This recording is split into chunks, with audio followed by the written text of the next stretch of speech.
예, 우리 옆에 분하고 같이 인사해 보지요. 예수님이 부활하셨습니다.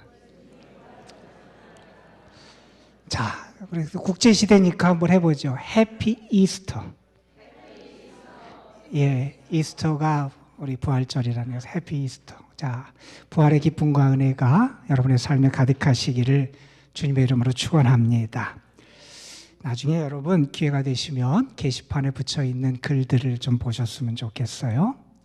여러분, 진달래가 왜 이렇게 예쁘게 피는지 아십니까? 개나리가 왜 이렇게 노랗게 노란 종처럼 그렇게 피어나는 줄 아십니까? 벚꽃이 그렇게 아름답게 왜 피었는지 아십니까? 목련이 그렇게 화려하고 예쁘게 왜 피는 줄 아십니까?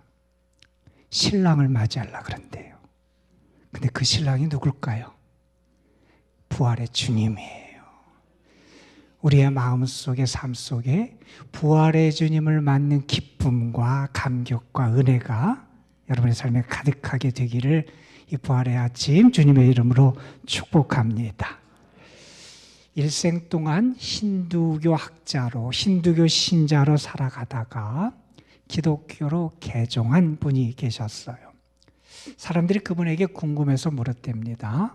당신은 왜 힌두교 학자고 힌두교인으로서 많은 사람들에게 존경과 인정을 받는 사람이 기독교로 개종을 했습니까? 그럴 때 그분이 이렇게 얘기했습니다. 그것은 다른 게 아니라 기독교에는 부활이 있기 때문이다. 그랬어요, 여러분. 부활은 하나님의 능력이고요. 부활은 승리고요. 하나님이 우리와 함께 하시는 증거고요. 우리에게 참 그리스도인이 되게 하는 게 이 부활의 역사다 하는 겁니다, 여러분. 여러분, 제자들은 예수님이 돌아가시자 근심과 두려움과 불안 속에 빠져 있었습니다. 그런데 부활의 주님이 그들을 만나시고 그들을 다시 회복시켜 주셨어요. 여러분, 베드로가 오순절에 나가서 설교를 하면서 예루살렘의 많은 사람 앞에서 이렇게 설교합니다. 이스라엘 사람아, 이 말을 들으라. 그러면서 뭐라고 얘기하냐면, 너희가 법 없는 자들의 손을 빌려 못 박아 예수를 죽였으나 하나님께서 그를 사망의 고통에서 풀어 살리셨으니 이는 그가 사망에 매여 있을 수 없습니다. 하나님이 예수님을 살려주셨다는 거예요. 부활의 역사는 어떤 역사냐? 하나님이 살아계신 증거고, 하나님이 능력이 하나님이라는 증거고, 하나님이 지금도 역사하신다는 증거고, 부활의 그 역사는 하나님이 오늘도 일하심을 우리에게 보여주는 사건이라는 겁니다. 여러분, 이스라엘 백성이 출애굽을 했어요. 그러다가 홍해를 만나게 됩니다. 그때 이스라엘 백성들은 뭐라 그러냐면 이제 죽었다 그랬어요. 이제 끝났다 그랬어요. 이제 그들에게 길이 없었어요. 앞으로 갈라니 홍해가 막고 있습니다. 뒤로 갈라니 애굽의 군인들이 그들을 잡으려고 죽이려고 달려오고 있습니다. 앞으로도 못 가고 뒤로도 가지 못하는, 이제는 끝나고 이제는 소망이 없고 그들에게는 죽음밖에 남은 게 없었습니다. 그런데 그때 하나님 어떻게 하십니까? 홍해를 가르시고 홍해에 길을 내십니다. 그게 하나님의 역사입니다. 여러분, 요셉의 일생을 한번 보세요. 10대의 노예로 팔려갑니다. 버림받았습니다. 노예 생활을 합니다. 억울하게 감옥에 갇힙니다. 사람들이 그의 존재 자체를 잊어버립니다. 그의 삶은 점점 더 깊은 어둠 속으로 빠져들고 점점 더 수렁으로 나락으로 빠져드는 게 그의 삶이었습니다. 그가 회복될 가능성이 있었나요? 0.1%도 없었습니다. 그런데 하나님이 어떻게 하십니까? 하나님이 그를 높이세요. 하나님이 그를 통하여 많은 사람을 구원하는 하나님의 역사를 행해 주세요. 여러분, 다니엘과 세 친구들 이방 땅에 포로로 끌려가서 살면서 그들이 믿음을 지키고 하나님을 향한 신앙의 정절을 지키기 위해서 얼마나 애썼어요. 그러면 삶이 편안해야지. 고난을 겪습니다. 죽음의 위협, 이제 죽을 고비를 만나게 됩니다. 풀무불에 던져지고 사자굴에 던져지는 그러한 고난, 그러한 죽음의 자리를 만나게 됩니다. 여러분 사자랑 싸워서 이길 수 있을 것 같으세요? 사자굴에 던져져서 살아날 가능성이 있을까요? 여러분, 그들을 풀무불에 던진 병사들이 타서 죽었어요. 그 풀무불에서 살아날 가능성이 있을까요? 없어요. 그런데 어떻게 됩니까? 하나님이 살려주세요. 이게 하나님의 역사하심이에요. 그러한 하나님의 역사하심이 우리에게 구체적으로 드러나고 가장 분명하게 드러나고 하나님이 역사하시고 하나님의 능력이 하나님이심을 우리에게 분명하게 보여준 사건이 무엇이냐면 그게 부활의 사건이라는 겁니다. 예수님을 십자가에 못 박은 이들은 생각했습니다. 이제 끝났다. 이제 이겼다. 그 예수님의 시신을 무덤에 장사 지냈습니다. 돌로 막았습니다. 그 예수님의 그 사역, 그 예수님을 따르는 사람들의 기대, 그 예수님을 바라보는 사람들의 시선, 모든 것이 다 끝나버렸어요. 이제 그들은, 예수님을 십자가에 못 박은 이들은 이겼다고 승리의 개가를 부릅니다. 예수님을 따르던 무리들은 절망과 두려움 속에 도망가요. 뿔뿔이 흩어져요. 한데 모인 사람들은 문을 걸어 잠그고 혹시 잡혀갈까, 혹시 누가 자기를 찾아올까 두려워하면서 벌벌 떨고 있습니다. 다 끝난 것 같아요. 다 끝난 것 같아요.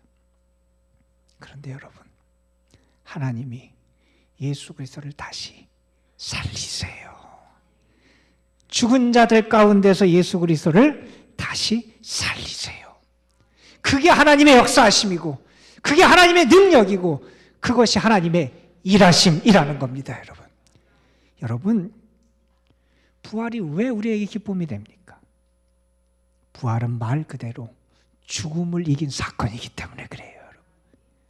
여러분, 예수님이 죽었어요. 이제 모든 이들이 절망하고 낙심합니다. 끝났어요. 길이 없어요. 망했어요. 오히려 더 참혹하고 더 두려운 삶이 앞에 놓여 있는 것 같습니다. 그런데 그 예수님이 살아나세요. 죽음을 이기셨어요. 죽음을 이기셨어요. 여러분, 육신의 죽음만 있습니까? 아마 우리 가운데 마음이 죽어가는 분도 있을 거예요. 자녀들이 문화적으로건 정신적으로건 신앙적으로는 죽어가는 이들도 있을 거예요. 가정이 죽어가는 이들도 있을 거예요. 이 부활의 아침, 하나님의 능력으로 죽음을 이기는 역사가 여러분의 삶에 임하기를 주님의 이름으로 축원합니다. 여러분의 육신뿐만 아니라 여러분의 마음, 여러분의 가정, 여러분의 자녀들, 이 땅을 다스리려고 하는 어둠의 세력, 그 죽음의 세력이 우리의 삶에서 물러가는 역사가 하나님의 은혜 가운데 임할 줄을 믿습니다. 여러분, 죽음을 이긴 사건이에요. 뿐만 아니라 그 사건은 우리에게 참 자유를 주는 사건이었다는 겁니다. 여러분, 죄의 싹이 사망이에요. 그렇잖아요. 바울이 그런 얘기를 합니다. 예수 그리스도의 부활이 없으면 우리는 세상에서 가장 불쌍한 사람이기도 하고, 예수 그리스도의 부활이 없으면 우리는 여전히 죄 가운데 있다는 거예요. 왜요? 그 죄의 결과가 사망인데 사망이 우리를 여전히 지배하고 있으니 우리는 죄 가운데 살아갈 수밖에 없는 게 우리의 존재라는 겁니다. 그런데 여러분, 예수님이 다시 살아나셔서 우리를 사망에서 건지시고요, 죄로부터 우리를 자유케 하시는 은혜를 주시는 거예요. 그래서 부활은 하나님의 큰 선물입니다. 여러분, 바울이 그런 얘기를 했습니다. 그리스도께서 부활하신 것은 잠자는 자들의 첫 열매가 되신 것이다, 그런 얘기를 했어요. 여러분, 잠자는 자들의 첫 열매가 되셨으니 우리에게도 부활의 소망이 있다는 거예요. 예수님이 첫 열매가 되셨어요. 부활의 길을 열어주셨어요. 구원받는 길을 열어주셨어요. 우리에게 소망의 길을 열어주셨어요. 우리도 부활의 열매를 맺고 살아갈 수 있는 희망을 가질 수 있도록 우리에게 선물을 주셨다는 겁니다. 그 선물이 오늘 여러분에게 선사될 줄로 믿습니다. 여러분, 예수님의 제자들과 예수님을 따르던 무리들이 희망을 잃고 낙심하고 있었습니다. 여러분, 희망을 잃었다는 것은 지옥 같은 삶이라고 말할 수 있을 겁니다. 그런데 희망을 잃고 두려워하고 슬퍼하는 이들에게 주님이 찾아가세요. 그들을 만나세요. 그들을 다시 희망으로 일으켜 주십니다. 주님이 나 같은 사람도 찾아오실까? 찾아오세요. 주님은 슬퍼하는 여인들도 만나시고요. 의심하는 도마도 찾아가 만나주시고요. 주님을 믿는 자 교회를 핍박하던 사울 그 바울에게도 찾아가셔서 그를 변화시켜 주신 게 부활의 주님이셨어요. 여러분, 주님이 초라하고 누추한 내 삶에, 내 자리에, 이 자리에 찾아오실까? 찾아오세요. 주님은 무덤가도 찾아가셨고요. 두려워서 숨어있던 무리들에게도 거기 찾아가시고요. 주님은 해변에 모여있던 제자들에게도 찾아가셨고요. 낙심하여 엠마오로 고향으로 돌아가던 이들의 그들이 걸어가는 여정 그 길가에도 찾아가신 분이 우리 주님이세요. 스탠포드 대학이 어떻게 설립됐는지 여러분 아마 들어보셨을 거예요. 사람의 이름이지요. 그 스탠포드라고 하는 분의 이름을 따은 대학이잖아요. 아주 명문 대학이고 아주 좋은 대학으로 알려져 있는 그런 학교이기도 합니다. 그분은 상원 의원이었어요, 미국에. 그리고 그분은 부자이기도 했고. 그런데 그 가정에 어느 날 큰 불행이 닥칩니다. 외아들이 죽었어요. 외아들이 죽었어요. 그 외아들은 사람들에게 수재라고 칭찬을 받고 인정받던 아들이었어요. 부모의 기대가 얼마나 컸겠어요. 그 아들에 대한 사랑이 얼마나 컸겠어요. 그 아들이 죽었어요. 낙심하고 시리에 빠져있고 눈물로 세월을 보냅니다. 그러다가 어느 날 꿈을 꾸는데 꿈에 아들이 나타난 거예요. 아버지에게 이런 얘기를 하더라는 거예요. 아버지, 저는 부활하신 예수님 곁에 있습니다. 저 대신 청년들을 도와주세요. 그 꿈 이후에 아버지의 표정이 달라져요. 생각이 달라져요. 마음이 달라져요. 아, 내 아들이 부활하신 주님과 함께 있구나. 그 당시 많은 돈이지요. 2천만 불을 기증해서 대학을 세우게 돼요. 우리의 믿음의 선배들, 초기 기독교 신자들을 세상은 어떻게 바라봤을까? 그 당시의 기록의 증거 가운데 우리에게 남아있는 게 있어요. 한 그리스 철학자가 그 당시 그리스도인들을 바라보며 이런 얘기를 해요. 나는 그리스도인들을 도대체 이해할 수 없다는 거예요. 그분이 왜 그리스도인들을 이해할 수 없다고 말했냐, 이런 얘기를 합니다. 그들은 사랑하는 가족, 친지가 죽어도 슬퍼하지 않고 기뻐하더라는 거예요. 그리고 그들의 신에게 감사 예식을 드리더라는 거예요. 시체를 들고 묘지로 행렬을 하면서도 그들은 오히려 소풍 가듯이 노래 부르며 감사합니다, 감사합니다 그러더라고요. 여러분, 그게 어떻게 가능했을까요? 부활의 믿음이 있고요, 부활의 소망이 있고요, 부활의 확신이 있어서 가능했던 거예요. 그들이 그 부활의 확신과 믿음을 가지고 있었기에 그들은 핍박도 이겨낼 수 있었어요. 죽음 앞에서도 두려워하지 않을 수 있었어요. 다음 대학에 주님이 맡기신 길을 걸어가며 살아갈 수 있었다는 겁니다. 오늘 저는 누가복음 24장에 예수님께서 부활하셔서 나타나신 현현의 기사 가운데 하나를 읽었어요. 예수님을 따르던 무리들이 침체에 빠져 있는 상황이에요. 두려워하고 의심하고 모두 다 낙심의 늪에 빠져 있는 상황이에요. 그런 제자들을 예수님은 찾아가세요. 아유, 우리 같으면 꼴도 보기 싫을지 모르겠어요. 언제는 잘 믿고 따른다 그러더니 다 용기를 잃고 코가 쑥 빠지고 주님을 모른다고 하는 제자가 있질 않나. 다 그러면서 그렇게 절망과 낙심에 빠져 있는 제자들, 두려워하는 제자들, 문을 잠그고 그곳에서 겨우 몸을 떨며 있는 제자들, 그 제자들을 주님은 찾아가세요. 그리고 그들을 끌어 안아주세요. 어떻게 안아주시느냐? 그들에게 예수님이 부활하신 주님임을 보여주세요. 이 상처를 봐라. 만져봐라. 나다. 살아났다. 주님이 살아계시다는 확신을 그들에게 확증해 주십니다. 그리고 그들에게 이렇게 말씀하세요. 믿음 없는 자가 되지 말고 믿는 자가 되라. 그들을 다시 믿음의 사람 주님의 제자로 빚어가세요. 만들어가세요. 자, 그 주님이 그 제자들에게 나타나셔서 처음에 하신 말씀이 무엇인지 아세요, 여러분? 샬롬이었어요. 너희에게 평강이 있을지어다. 평화를 선포해 주세요. 여러분, 우리가 어떻게 평화를 얻습니까? 어떻게 참 평안을 우리가 누리게 됩니까? 여러분의 마음은 어떨 때 평안합니까? 돈이 있으면 안심되십니까?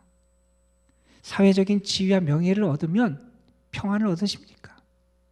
세상적인 힘이 있으면 여러분은 평안하십니까?